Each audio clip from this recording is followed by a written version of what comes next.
గంటపది కొట్టింది ఎవరు పోరు ఆ తట్టు చేతబళ్ళ చెరువు గట్టు పిశాచాలే దాని చుట్టూ తలచుకుంటే ఆ చోటు వెన్నులో నవ్వుడుకు పుట్టు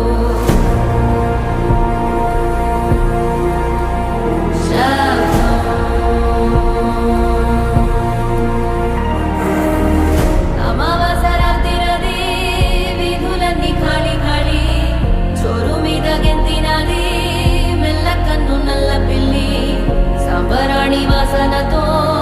ఉప్పు మంది హోరుగాలి దీపమార్పినిద్దరోయే గ్రామదేవి పైడి తల్లి